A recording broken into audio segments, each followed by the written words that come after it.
demander à Dieu qu'il protège notre peuple et qu'il éclaire tous ses dirigeants. La masse qui nous attend demain, cette masse demande autre chose que le bien de vote aujourd'hui. C'est le pain, c'est le progrès. Il faut que nous puissions construire cette nation. Frantz Fanon ne disait-il pas que l'Afrique a la forme d'un revolver dont la gâchette est placée au Zaïre? Car la libération du Zaïre représente la possibilité pour tous les autres pays d'Afrique de pouvoir enfin se développer. Qu'en dépit de complots visant sa déstabilisation et sa balkanisation, la République démocratique du Congo demeure unie dans ses frontières de 1960.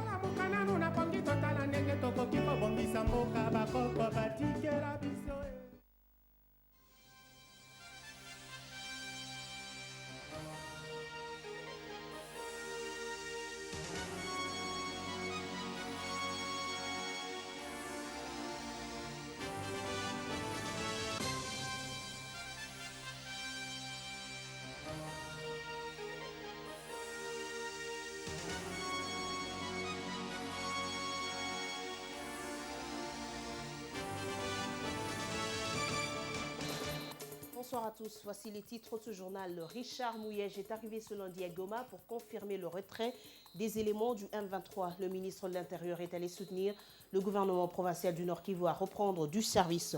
Et comme il fallait s'y attendre, le gouverneur de province Julien Paluku et tous les membres des institutions provinciales qui avaient choisi de se mettre en lieu sûr après la chute de Goma sont tous rentrés ce même lundi en provenance de Béni et nous aurons en ligne de Goma notre correspondant Saïdi Abazi. Et pendant ce temps, des réactions fusent de partout après le retrait du M23 de la ville de Goma.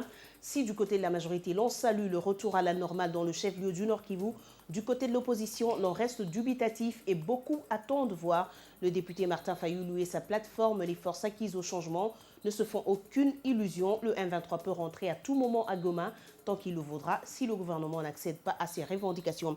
Enfin, notre dossier qui fâche, c'est la coupure du signal de Radio Okapi par le CESAC. Vous allez l'entendre, beaucoup jugent cavalière la décision du président de l'organe de régulation.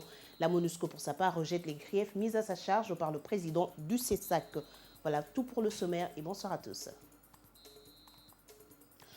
Le ministre de l'Intérieur, décentralisation, Richard Mouyej Manguez-Mans, séjourne depuis ce lundi à Goma, chef-lieu du Nord Kivu. Le ministre de l'Intérieur a exprimé la volonté du gouvernement d'aider l'administration provinciale à reprendre rapidement du service après le retrait des rebelles du M23 de la ville de Goma. Parti à Béni à l'entrée des rebelles, le gouverneur du Nord Kivu, Julien Paluku, les membres du gouvernement provincial et de l'Assemblée provinciale ainsi que plusieurs personnalités politiques ont regagné Goma ce lundi. L'autorité provinciale a lancé un appel au calme, comme l'explique notre correspondant Saïdi Abazi en ligne de Goma. Le retrait du M23 de la ville de Goma ce week-end dernier, le champ est libéré pour l'arrivée des policiers venus de Bukavu après un repli stratégique des forces de FARDC quand les chefs-lieux de la province du Nord Kivu étaient sous capotement débat du M23 contre les FARDC. Contacté à ce sujet, l'inspecteur provincial de la police du Nord Kivu, il a réitéré l'engagement de son institution à protéger la population et leurs biens, comme a soutenu le général Charles Bisengimana, présent dans la ville de Goma. Petit à petit, la population de Goma se ressaisisse. Le gouverneur Julien Paluku Kahongya, comme tout père de la famille, appelle sa ville à être loin de toute violence et à comprendre la circonstance. Personne ne venge contre personne. De son côté, le ministre de l'Intérieur en mission de service à Goma, Charles Naouej, a précisé que par rapport aux enjeux politiques, le gouvernement dont il est membre a prôné pour le volet politique afin de sortir l'Est de la République démocratique du Congo dans la crise et que l'équipe gouvernementale est prête pour des dialogues avec le M23 à Kampala. À ce moment, la ville est émaillée des actes de barbarisme, 5 personnes brûlées vives, présumés voleurs du groupe des coopérants du 123 et un véhicule brûlé qui a pu servir de déplacement au bureau des chefs de quartier dans un quartier Mabanga qui ont tué un motard. Tout ceci se passe dans la nuit du 2 au 3 décembre 2012. Rappelons également que les activités pourront bien reprendre d'ici 72 heures, comme des banques et d'autres activités économiques que les services étatiques. Depuis Goma, Saïdi Abbas Majid pour la télé 7 Kinshasa. Et en réaction au retrait des rebelles du M23 de Goma, invité sur le plateau de Télé 7, Jean-Pierre Kambila, membre du PPRD, estime que ce repli du mouvement rebelle est une avancée dans la mesure où il ouvre la voie à la diplomatie. Maître Loumeya partage le même avis que Kambila, tandis que l'abbé Mugaruka dit que l'intégrité territoriale est toujours violée du fait que certains éléments rebelles contrôlent l'aéroport de Goma. Propos recueillis par Anita Lombois. Que la bataille actuelle s'est arrêtée, dans la mesure où les uns et les autres sont d'accord de s'affronter avec des idées et des paroles et non plus avec des armes, dans la mesure où le M23 accepte de se comporter en parti ou organisation véritablement congolais, je pense que nous sommes en train d'aller dans la bonne direction. On a demandé au M23 de faire un pas, il a fait un pas, il s'est retiré de la ville de Goma. Je crois que dans la déclaration de Kampala, le gouvernement aussi a un devoir accompli. Nous pourrions dire que ça sera un pas vers la bonne direction si le gouvernement aussi faisait un pas pour que le dialogue commence. Le problème qui opposait le M23 au gouvernement de la République démocratique du Congo, c'était essentiellement la souveraineté nationale et l'intégrité du territoire qui sont garanties par le droit international. Or, en quittant Goma pour se repositionner militairement à 20 km, ils ne sont pas encore loin, ils ne sont pas encore en dehors du territoire congolais. C'est-à-dire, on n'a pas encore établi la souveraineté nationale et l'intégrité du territoire.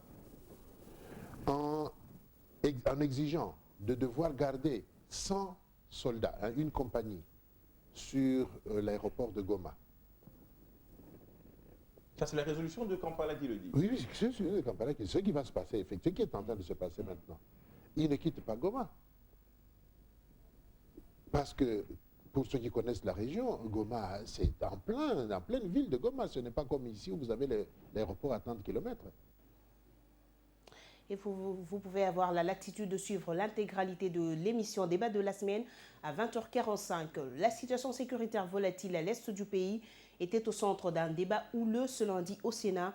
Le vice-premier ministre et ministre de la Défense était devant les élus des élus pour expliquer les raisons profondes de la détérioration de la situation sécuritaire à l'est du pays. Alexandre Loubatambo n'a pas voulu se faire mauvaise confiance pour avoir une armée disciplinée et dissuasive. Il faudra attendre longtemps, a-t-il soutenu, et nous y reviendrons avec force détail dans nos prochaines éditions. Élection du 28 novembre, les forces vives de la nation réfléchissent sur les retombées de ce scrutin. La crise de légitimité et la guerre de l'Est, conséquence des élections du 28 novembre, c'est le thème de la conférence débat qui a mis ensemble 4 intervenants, dont les professeurs Kalele Milala, Jérôme Bonso, président de la Ligue nationale des élections libres et transparentes, ainsi que Martin Fayoulou, coordonnateur des forces acquises au changement. Tous appellent l'élite congolaise et la population à un engagement démocratique pour barrer la route à ceux qui cherchent à balkaniser la RDC. Et cette conférence est tenue le week-end dernier à la paroisse Notre-Dame de Fatima à Gombe. Mariam Boya. À l'initiative des forces acquises au changement, les forces vives de la nation interpellent les élites et le peuple congolais sur la situation qui prévaut à l'est du pays. À l'issue d'une conférence débat axée sous le thème « La crise de légitimité et la guerre à l'est, conséquence des élections du 28 novembre 2011 », le président national de la Ligue pour les élections libres et transparentes, l'INELIT, Jérôme Bonso, est largement revenu sur le processus électoral en Afrique de 1990 à 2011. Il a souligné la nécessité de faire preuve de beaucoup de capacités pour résoudre les conflits suscités par les élections. Pour sa part, le député national Martin Fayoulou s'est insurgé contre la confiance accordée au président ougandais qui est à la tête de la CIRGL.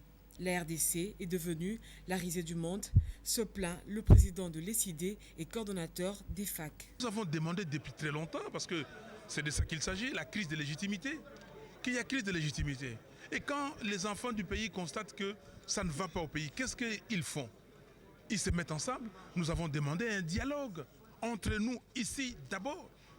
Maintenant, vous allez dialoguer avec tout le monde, les Ougandais, les Rwandais, et les Congolais, et tout le monde, dans tous les sens, sans harmoniser, sans proposition unifiée des Congolais.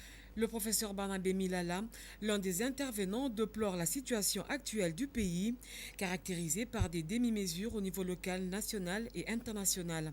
Il a développé le sous-thème la RDC à la rescousse du Rwanda et de l'Ouganda. Le professeur Kalele a pour sa part indiqué que les comploteurs pour la balkanisation du Congo ont réussi à faire triompher la cause d'un conflit congolo-congolais à l'Est en donnant des apparences congolaises au M23. Une erreur que le pays risque de payer cash si l'on y prend garde. Au lendemain du retrait du M23 de la ville de Goma, les questions se multiplient sur le sens à donner à ce recul. Est-ce la fin de la crise qui sévit dans l'Est du pays? En tout cas, difficile de répondre par l'affirmative au regard de l'évolution de la situation sur le terrain et aux déclarations de partis en présence. Et voilà qui fait dire au quotidien le potentiel que des ondes d'ombre couvriraient encore les décisions prises par la CIRGEL lors du sommet de Kampala 5. Je vous propose ce commentaire de la rédaction rendu par Oscar Bakandoa. Tous les médias l'ont repris. Le M23 s'est retiré de la ville de Goma samedi 1er décembre. Faut-il en pleurer ou en rire? L'opinion est divisée. Selon le porte-parole du gouvernement, cité par le potentiel, il s'agit d'un pas vers la bonne direction et que la voie était ainsi ouverte pour les autres étapes du processus qui doivent conduire à la pacification totale. Lesquelles étapes impliqueraient un désarmement du M23 et l'écoute des griefs de ces derniers par le président de la République. Sceptique, d'aucuns restent pessimistes. Ils en veulent pour preuve les différentes déclarations faites par les protagonistes.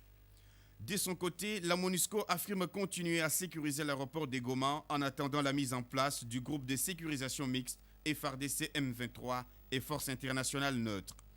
À l'analyse de toutes ces déclarations, l'on se rend vite compte que des sous-entendus et des zones d'ombre planent sur la résolution de la crise au Nord Kivu.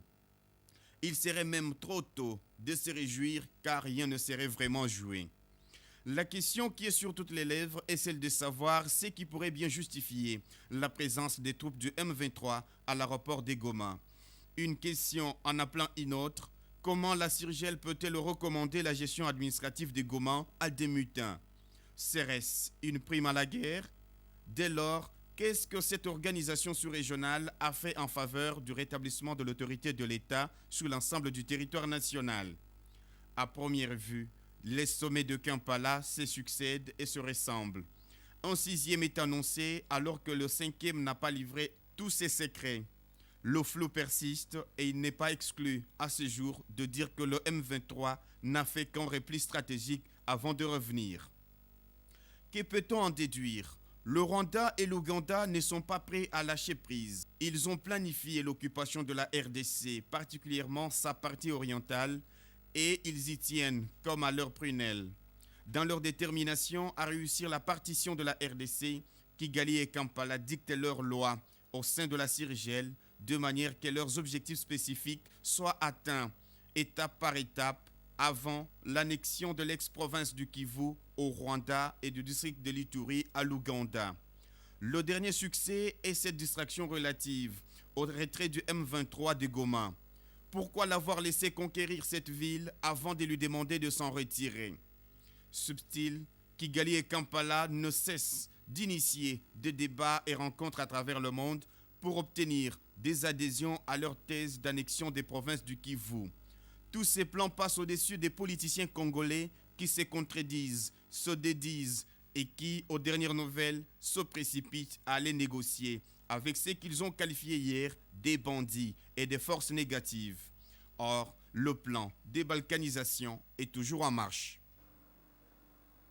Un échange dans le cadre du renforcement de la communication institutionnelle a été organisé le week-end dernier Dans la salle des conférences de l'Hôtel Invest, le Conseil supérieur de l'audiovisuel et de la communication, organisateur de cette soirée cocktail, a présenté aux professionnels des médias son portail électronique et d'autres supports de communication qu'il met à la disposition de tous les médias. Rosil Martin Yamba et Fiston Bouini.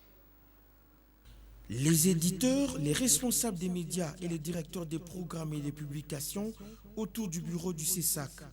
Cette rencontre est voulue par ses organisateurs comme un cadre de concertation entre les responsables des médias et l'instance nationale des régulations. Cela en vue de la promotion médiatique des médias d'excellence en République démocratique du Congo. Jean Bosco Baala Okubale, président du CESAC, rassure. De quelle manière nous travaillons, quelles sont les procédures que nous faisons lorsque nous faisons la régulation, de quelle manière également nous avons pu aussi travailler du temps où nous avons connu certaines difficultés. C'était l'occasion aussi pour nous de vous lancer un appel à l'excellence, un appel à ce qu'il y ait une certaine maturité dans notre presse. La situation d'instabilité dans la partie orientale de la RD Congo n'a pas laissé le CESAC indifférent. Son président invite ses partenaires à plus de responsabilités. Plusieurs préoccupations ont été soulevées par les participants en faveur de la liberté d'opinion et de presse. L'homme n'a pas manqué d'encourager les médias qui, selon lui, abattent un travail de titan pour l'éveil de conscience. Ainsi, le site web www.cesac.cd est officiellement lancé aux côtés des autres supports de communication pour plus d'interactivité avec l'organe des régulations. Son profil Facebook et le volume 1 et 2 du recueil des actes de régulation vont lui permettre de bien réguler les médias congolais. Le signal de Radio Okapi a été coupé depuis le samedi dans l'après-midi sur décision du Conseil supérieur de l'audiovisuel et de la communication. Le CESAC justifie cette décision par des raisons administratives et non pour avoir accordé une interview au chef politique du M23. Selon le porte-parole de la MONUSCO, Madnoj Mounoubaï, Radio Okapi est en règle avec le gouvernement congolais et elle ne se reproche de rien. L'observateur de la liberté de la presse en Afrique qui a été informé de cette coupure pense que le problème d'Al-Qaïd charge ne peut pas entraîner la coupure du signal. Le Anita Lomboa, Mariam Boya et Fiston Bouini. Le Conseil supérieur de l'audiovisuel congolais a décidé depuis quelques jours de brouiller les signaux de la radio Okapi. Dans la ville, les protestations viennent de partout. Interrogé par RFI, le président du CESAC explique sa décision par le fait que Radio Okapi n'a pas déposé son cahier des charges en son bureau. Jean Bosco Baala ajoute que la radio onusienne a jusqu'à demain mardi pour régulariser sa situation, sinon elle s'exposera à de nouvelles sanctions beaucoup plus lourdes. Le porte-parole de la MONUSCO dit ne pas se reprocher de quelque chose car la MONUSCO est partenaire du gouvernement depuis un peu plus d'une décennie. Nous pensons qu'il y a quand même des procédures et nous sommes en contact avec les autorités de ce pays. Pour nous, c'est un malentendu et nous pensons que ça sera dissipé très bientôt. La radio Okapi est une des institutions ou fait membre de la mission de l'Organisation des Nations Unies en République démocratique du Congo. Nous sommes tout à fait en règle, d'autant plus qu'il y a ce qu'on appelle le SOFA, donc il y a une entente qui a été signée entre les Nations Unies et le gouvernement de la République démocratique du Congo. Par ailleurs, Joseph Alain Kabongo, secrétaire de l'Observatoire de la liberté de la presse en Afrique, juge injuste cette décision du CESAC. Le CESAC a violé la loi, ajoute-t-il. Et OLPA a condamné avec la dernière énergie cette mesure qui viole la loi qui crée les CESAC. Et OLPA a appelé au même instant les CESAC à rétablir immédiatement et inconditionnellement les signaux de la radio Okapi. Le porte-parole de la MONUSCO s'est dit surpris par la décision du CESAC. Cette mesure est mal en ce moment où les Congolais ont besoin de beaucoup d'informations sur l'événement de l'Est du pays. La RDC n'est pas recalée par le FMI pour la 4e et 5e revue du PEC 2. Le gouvernement n'est pas officiellement saisi de la décision de cette institution financière internationale. Le gouverneur de la Banque centrale affirme avoir demandé une prorogation, mais la réponse se fait attendre. Jean-Claude Massangou l'a dit au sortir de la Troïka qui se tenue ce lundi à la primature. Jean-Claude Massangou, des propos recueillis par Doudou Ndombe. Je ne suis pas au courant de cette information, ces informations complémentaires. Alors, la mission est retardée. Nous continuons à dialoguer avec le Fonds monétaire international, mais nous devons également aussi être saisis officiellement de leur point de vue. Donc, s'il y a des personnes par-ci ou par-là qui pensent que, je ne vais pas utiliser le terme que vous avez utilisé, ça c'est un peu trop fort. Nous continuons sur notre lancée et nous nous focalisons avec l'exécution du programme tel qu'il a été convenu. La réunion thématique du secteur productif s'emploie à redynamiser le secteur de l'agriculture. La ferme agroalimentaire de l'Ansele et le projet agricole de Tchwengue ont été examinés pour être relancés en vue de répondre aux besoins alimentaires de Kinshasa. Doudou Ndombe.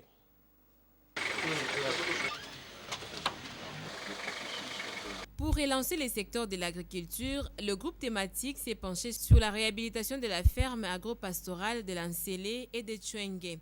Quant au projet de budget de l'électrification du site, il a été finalisé et le gouvernement met tout en œuvre pour donner à la population des produits agricoles de première qualité. Donc, il a été recommandé aux collègues de poursuivre ce projet tout à fait normalement et de rendre compte régulièrement au groupe.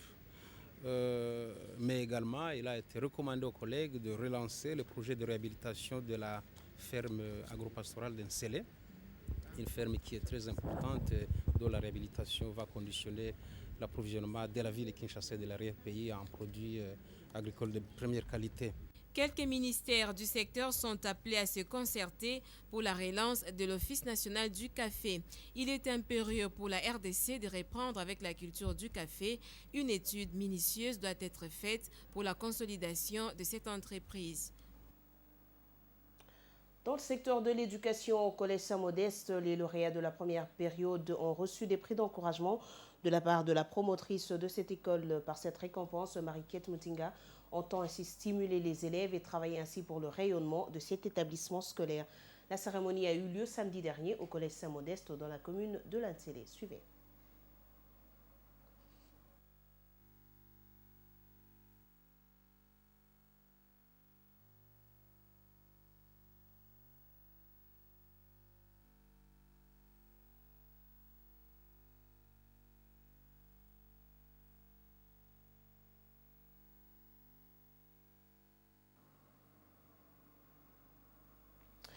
Toutes nos excuses pour le son. Nous pourrons peut-être y revenir un peu plus tard.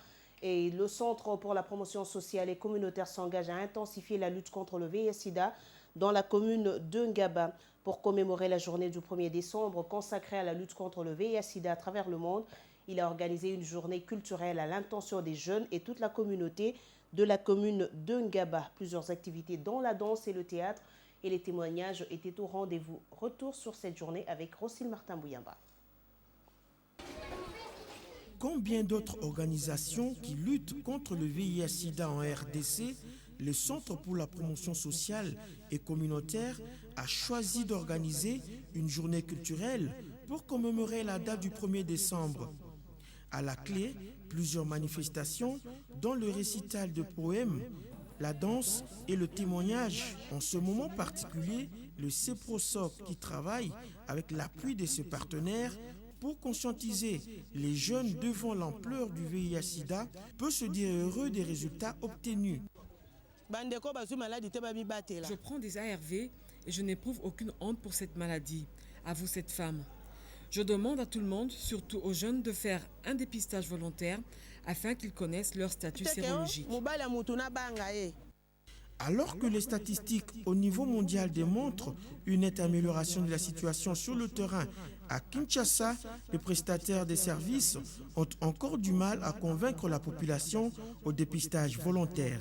Je connais qu'il y a une maladie de sida. On peut attraper la maladie de sida à cause des ciseaux, des gilettes et aussi des gilets et aussi par le rapport sexuel. J'ai peur de faire ces tests. Parce que je travaille trop avec les gilets, les ciseaux qu'on a déjà utilisés. Moi, je travaille avec ça. C'est pour cela que j'ai peur de faire ça. Grâce au travail de Titan abattu par ce point focal, le Centre pour la promotion sociale et communautaire a réussi à sensibiliser les professionnels du sexe et toute la jeunesse pour le bien fondé du dépistage volontaire en vue d'une sexualité responsable. Le monde célèbre ce lundi la journée internationale pour les personnes vivant avec handicap. À Kinshasa, la Fédération nationale des personnes vivant avec handicap a saisi cette occasion pour dénoncer la discrimination multiforme dont sont victimes ces personnes et demande aux autorités d'œuvrer en faveur et aux côtés des personnes handicapées pour un développement qui n'exclut personne. Reportage Marie-Jeanne Bibomba et Evelyne Chibola. Placé sous les thèmes « Avoir un autre regard sur les personnes vivant avec handicap pour un Congo nouveau et prospère », cette journée est sans doute une occasion propice pour la sensibilisation de la communauté nationale pour un traitement équitable et équilibré des personnes vivant avec handicap. Cette célébration qui s'étend sur 10 jours, soit du 3 au 13 décembre, poursuit comme objectif réduire sensiblement le nombre de personnes pauvres et défavorisées qui, selon la FENAPACO, est plus élevé parmi les personnes vivant avec handicap. Patrick Pindou, coordonnateur de la FENAPACO, a choisi de mettre à profit cette occasion pour dresser un bilan qu'il juge négatif de la situation de personnes vivant avec handicap en République démocratique du Congo. C'est dans le cadre de la sensibilisation et de la conscientisation des personnes vivant avec handicap autour de la Convention internationale des Nations Unies pour la protection des droits des personnes avec handicap. Nous osons croire que le gouvernement va transmettre ces projets aux deux chambres du Parlement pour adoption et le président de la République pourra promulguer pour permettre au ministre des Affaires étrangères pour ratifier la Convention internationale des Nations Unies pour les personnes vivant avec handicap. Et ça sera une grande victoire pour les personnes vivant avec handicap. Les coordonnateurs de la FENAPACO ont en outre présenté la médaille de mérite, prix décerné par Abraham Lincoln aux États-Unis. FENAPACO est à ce jour devenu membre de la Société internationale des techniciens, orthopédistes et protégistes. En page internationale, la France et l'Italie ont signé ce lundi un accord en vue de la réalisation du projet de liaison ferroviaire à grande vitesse entre Lyon et Turin, dont le coût est évalué à 8,5 milliards d'euros. Les détails avec Euronews.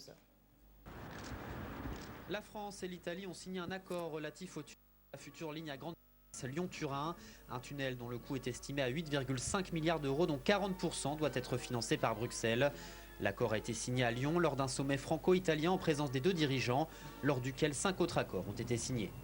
Nous avons aussi une grande convergence, qui est la convergence pour conduire ensemble un certain nombre de politiques à l'échelle de l'Europe. Et c'est dans ce cadre-là que j'inscris le projet Lyon-Turin. Le projet de ligne à grande vitesse ne doit pas entrer en vigueur avant 2028. Son coût total est estimé à 25 milliards d'euros. Il est vivement critiqué par les écologistes des deux côtés des Alpes.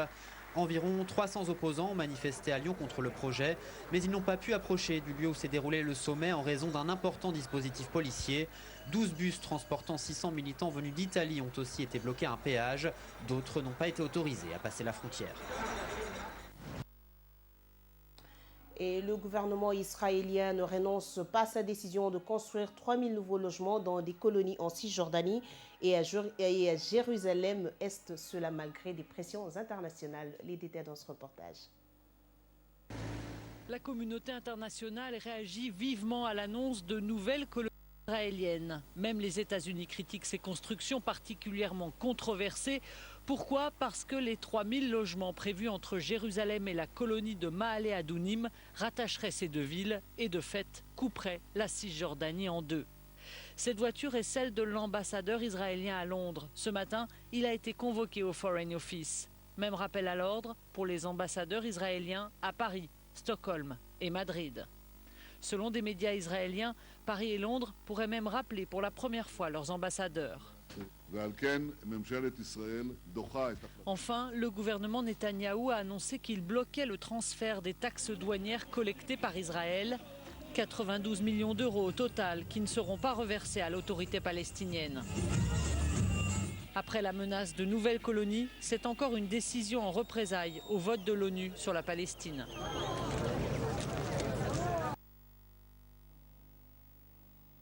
Et le reste de l'actualité, c'est dans cette revue de presse que nous présente Rosine Martin Bouyamba. Les armes se sont tues, les choses commencent à rentrer à la normale à Goma, à Saké et dans d'autres localités du Nord Kivu. Pour le phare, c'est la conséquence logique des consultations entamées par Kinshasa. Joseph Kabila doit donc rejouer la carte du dialogue pour que la paix demeure dans l'Est. Le graphique recommande cependant qu'on assure à ce dialogue un contenu de nature à ne pas énerver des millions de Congolais échaudés par le jeu malsain d'une rébellion instrumentalisée par le Rwanda et l'Ouganda, ni à heurter l'architecture institutionnelle en place, conclut le graphique. Le potentiel par contre reste sceptique quant au retrait du M23 de la ville de Goma. À en croire le graphique, les déclarations des rebelles, à en croire, disais-je, les déclarations des rebelles, mais surtout au vu de la situation sur le terrain, à l'analyse de tous ces faits, l'on se rend vite compte que c'est sous-entendu et des zones d'ombre planent sur la résolution de la crise au Nord Kivu. Il serait même trop tôt de se réjouir car rien n'est encore vraiment joué, estime le confrère. Pendant que Kampala 6 est donc en vue, l'observateur fait remarquer que les chefs d'État des deux Congos ont réitéré leur attachement aux conclusions du sommet extraordinaire de la CIRGL. L'avenir appelle la République démocratique du Congo à ouvrir l'œil et le bon. Paul Kagame, en dépit des pressions et des multiples réunions sur la crise dans la région des Grands Lacs, ne changera jamais sa politique. Il tient à réaliser un projet dont il n'est qu'un simple exécutant. Le président rwandais veut amorcer une rébellion, cette fois-ci au Sud-Kivu. Des révélations troublantes faites sur BBC font état d'une rébellion en gestation financée par Kagame au Sud-Kivu. Radio Okapi, réduite au silence, inquiète la référence plus. Le graphique, justement, parle d'une dangereuse dérive autoritaire du Conseil supérieur de l'audiovisuel et de la communication. Selon ce quotidien, la radio onusienne n'a pas été notifiée de cette décision, juste une note technique lue à la télévision publique pour avoir diffusé le vendredi 23 novembre à 20h au cours de l'émission Parole aux auditeurs, des interventions comportant le non-respect de l'autorité et des institutions établies, le manque de retenue, l'appel à l'insurrection et d'autres faits. Du côté de Radio Okapi, cette décision est malvenue au regard des événements dans l'est de la République démocratique du Congo, marquée par la rébellion du M23 qui, après avoir occupé Goma pendant une dizaine de jours, en est sorti le samedi dernier. Personne ne sait ce qui se trame contre la nation, redoute la Gazette. Et ces phrases interdites de lire, vous en avez certainement le droit, enseignent que tout le stade de Massina est debout pour applaudir le jeune Mwifinkulu qui y fait son entrée. Un Américain présent sur les lieux demande « Qui est cet homme qu'on applaudit comme ça ?» C'est le plus grand coureur de notre commune, lui répond un pasteur assis à ses côtés. Et quelle était la dernière course qu'il a gagnée, demande-t-il. Eh bien, c'est la semaine passée au marché de la Liberté où il est parvenu justement à semer 5 policiers lancés à ses trousses après qu'il n'ait pris sans méchanceté une montre en or chez un horloger. Bijou, voulez-vous avoir des applaudissements des téléspectateurs? Eh bien, tentez quand même de faire comme ces coulonneurs. Merci aussi Martin Bouyava pour cette revue de presse. Je n'y réponds pas et c'est la fin de ce journal. Merci de l'avoir suivi. Au revoir.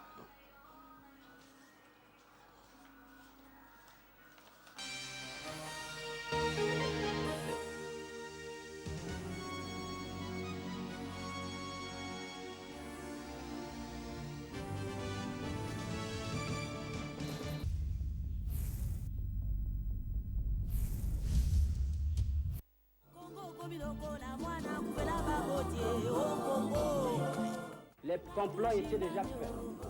Les plans étaient déjà établis. C'est d'imposer un gouvernement contre la volonté du peuple. La Belgique désire balkaniser ce pays. L'éclatement du Congo, c'est demain. Nous devons marcher à fond, même conclure des accords avec le diable pour refaire l'unité du Congo. Rien à faire. Le Congo restera un et indivisible. Puis de complot visant sa déstabilisation et sa balkanisation. La République démocratique du Congo demeure unie dans ses frontières de 1960.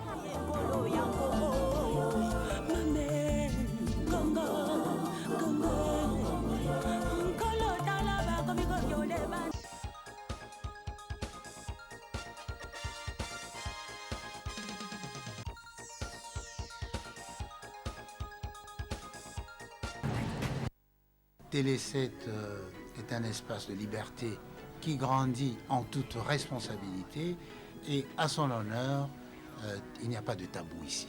Eh bien ici, pouvoir, opposition, ONG, chacun dit ce qu'il pense comme il le pense et Télé 7 le transmet comme tel en toute responsabilité.